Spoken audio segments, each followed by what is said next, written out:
हमारा स्कूल ये एक ऐसा कैद खाना था जहाँ के नियम कायदे कानून कुछ अलग होते थे। इस जेल के कैदी डेली अपने घर से बस्ता टांग के यहाँ पे आते हैं दिहाड़ी करने। कई माँ बाप उनके बच्चों को खुद इस जेल में फेंक के जाते हैं ताकि उनका बच्चा जिंदगी में एक सक्सेसफुल दिहाड़ बन सके। दरिंदे रोक दे बच्चा। मैं अपनी दिहाड़ी करने वैन से जाता था। हमारी वैन वाले ड्राइवर का नाम था भैया जी और उसकी वैन का नाम था मैजिक, जिसका हर दूसरे दिन टायर पंचर हो जाता था। बच्चे लोग स्कूल जाके पढ़ना सीखे ना सीखे टायर पंचर बनाना जरूर सीख जाते थे। लेकिन भैया जी से मेरा अलग अटैचमेंट था। उनसे मेरे को दिल से नफरत थी। ये आदमी सुबह 5 बजे आके मेरे घर के सामने हॉर्न बजाता था। अरे भैयू, ओए भैयू, जल्दी से तैयार हो जा बेटा, 5 मिनट में निकलना है फटाफट। 9 बजे का स्कूल है यार हमारा। लेकिन ये आदमी सुबह सबसे पहले आके मेरे को लेता था। उसके बाद हम 3-4 घंटे पूरे शहर भ्रमण पे निकलते थे। शहर के पूरे आखिरी कोने से बच्चे ले लेके आता था ये आदमी। जहाँ पे वैन जा भी नहीं सकती उधर कूदा कूदा के ले जाता था ये, और फिर टायर पंचर हो जाते थे।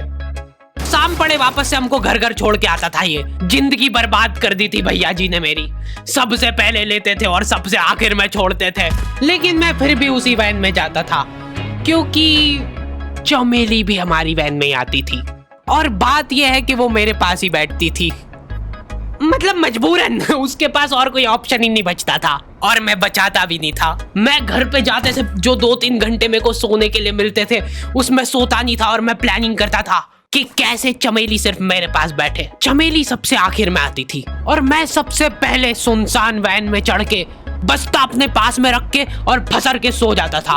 बाकी सारे बच्चे अपना बस्ता गोदी में रखते थे क्योंकि तुम्हारे बाप की वैन नहीं है, मतलब मेरे भी नहीं थी, पर मेरे ऊपर भैया जी को तरस आ जाता था कि बेचारा 5 बजे से आया है, तो वो सोने देते थे।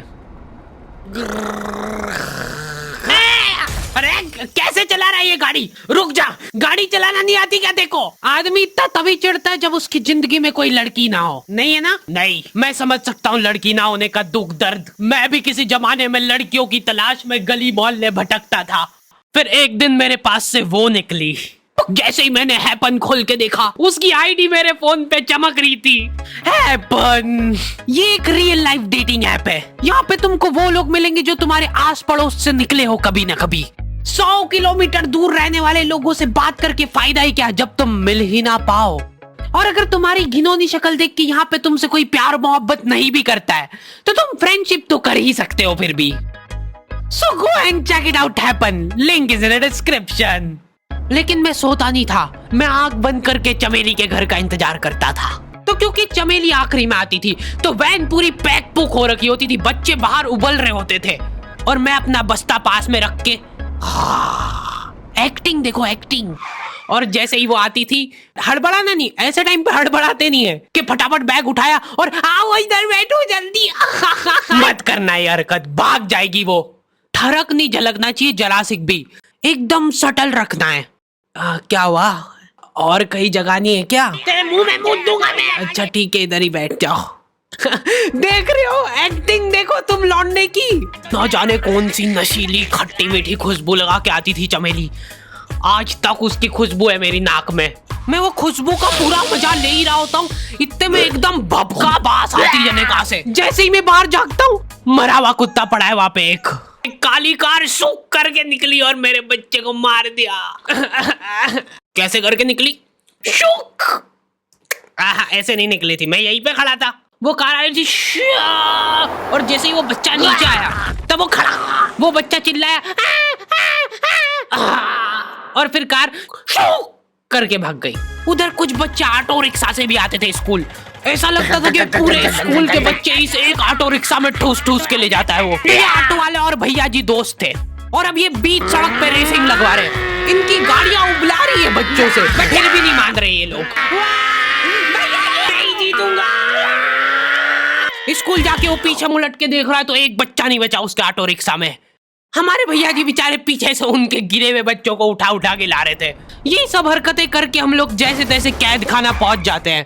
सुबह 5 बजे से निकलने के बावजूद हम लोग लेट पहुंच रहे हैं वहाँ पे पहुंच के हमने देखा कि 4 लौंडे मरे हुए पड़े हैं जिनको डॉन ने मारा है। डॉन हमारे स्कूल की इंचार्ज थी। डॉन का कद छोटा था और पेट मोटा था और आश्चर्य की बात यह है कि समय के साथ उसकी हाइट कम हो रही थी। मतलब बड़े नहीं बड़े वो चलता है एक बार को, पर इसकी कम हो रही थी।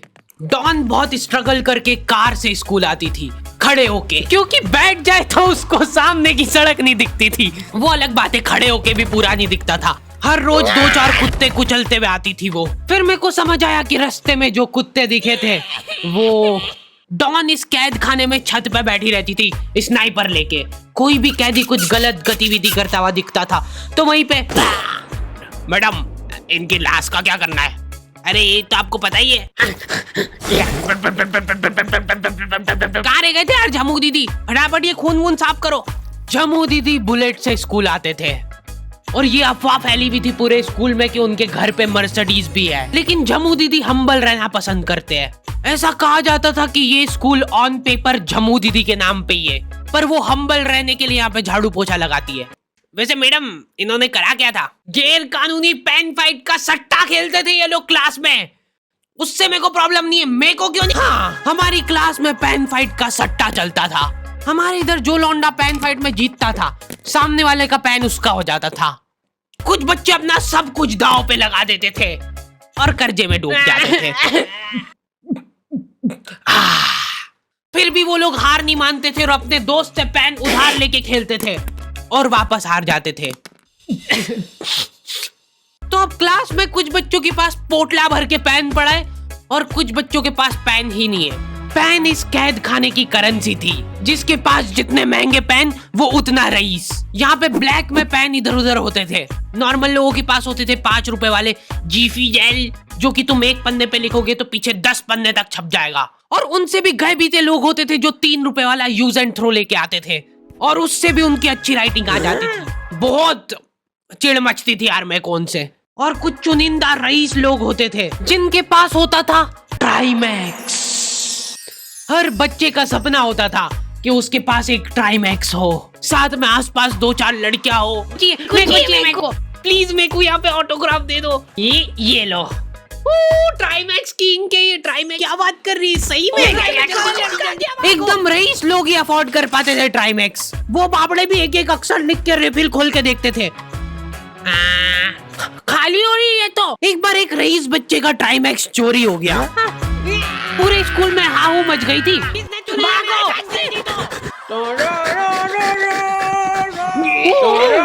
देखो, उस दिन हमको पता चला कि वो आदमी दौड़ भी सकता है। हमारे स्कूल में कुछ भी कांड हो रहा है ये आदमी सबसे पहले दौड़ के आएगा। पूरा बैग खोल चोर, और बच्चों के बैग चेक करेगा। स्कूल वालों को भी इसकी सैलरी देते वक्त सबसे ज्यादा आखरती है। सैलरी किस चीज की? इस आदमी की शक्ल देख के ऐसा लगता था कि ये स्पोर्ट्स की आड़ में वैन वालों के साथ मिलके बच्चों की स्मगलिंग करता है। इस महान आदमी का नाम था भूषण। इसने अपनी जांग पे टैटू करा रखा था, भू अलग जांग पे, सड़ अलग जांग पे। सर कल से खो खो खेलने के लिए कितनी बजे आना है? वो तो बैग चेक करा पहले तू। इन्होंने पूरे कैद खाने के कैदियों को लाइन से खड़ा कर दिया है। पेन हमारी क्लास के बच्चे का गुमा है और पूरे स्कूल में ढूंढ रहे हैं लोग। आखिरी में पता चलता है कि वो बच्चा घर पे भूल के आ गया था उसका पेन। सॉरी बेटा, एक फेट में मुंह देगा।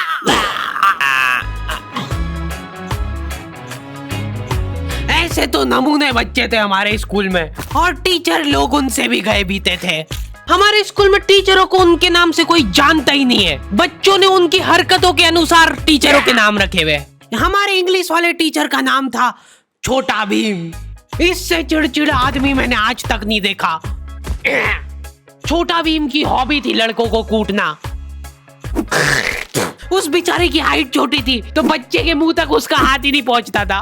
बेचारा उचक उचक के मारता था, फिर भी कमर तक ही हाथ पहुंच पाता था उसका। एक पॉइंट पे मेरे को ऐसा लगने लग गया था कि उसको सैलरी लड़कों को कूटने की मिल रही है। कभी किसी बच्चे को बहुत ज्यादा मार दिया, घायल हो गया वो बेचारा, ये लो आपका एक्स्ट्रा बोनस। होमवर्क तुम्हारा बाप करेगा क्या? सर मेरे पापा मर गए थे। तू भी मर जा।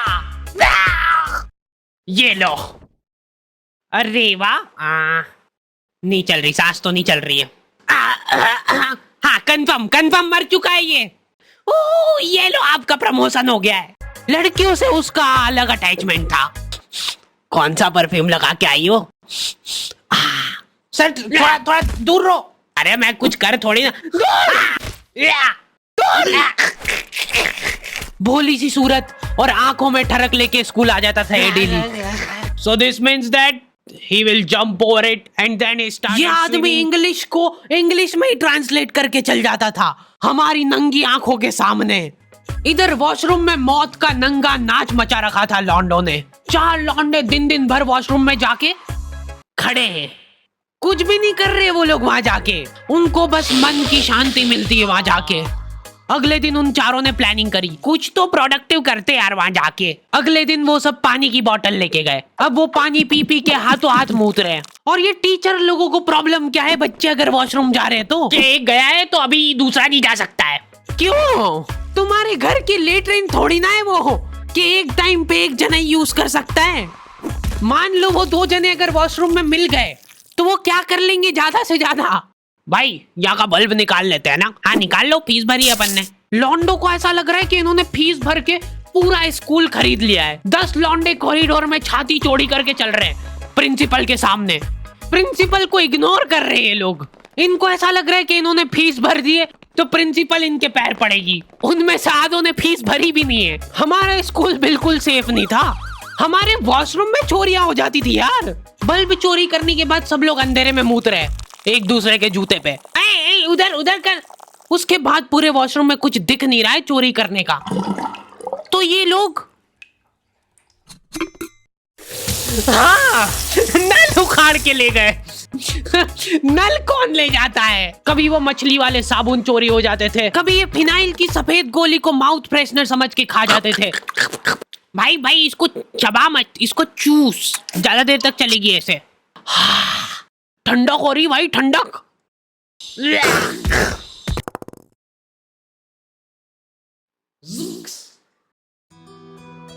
ओके, तो दी एंड हो चुका है। होपफुली तुम लोगों को ये वीडियो पसंद आई होगी। अब कोई भी रोएगा नहीं। डैडी किधर गया? वो मर चुका है। लो भाई, तुमको जो चाहिए था ले आया हूँ मैं। अपने दोस्तों को ब्लैकमेल करो उनकी गंदी फोटोज दिखा के कि उनको ये वीडियो मजबूरन देखना पड़े। बाकी अगर तुमको इसका सेकंड पार्ट चाहिए तो 2.5 लाख लाइक्स कर दो फटाफट। और हैपन चेकआउट करना बिल्कुल मत भूलना, लिंक मैंने डिस्क्रिप्शन में डाल दी है। मिलते हैं नेक्स्ट वीडियो में।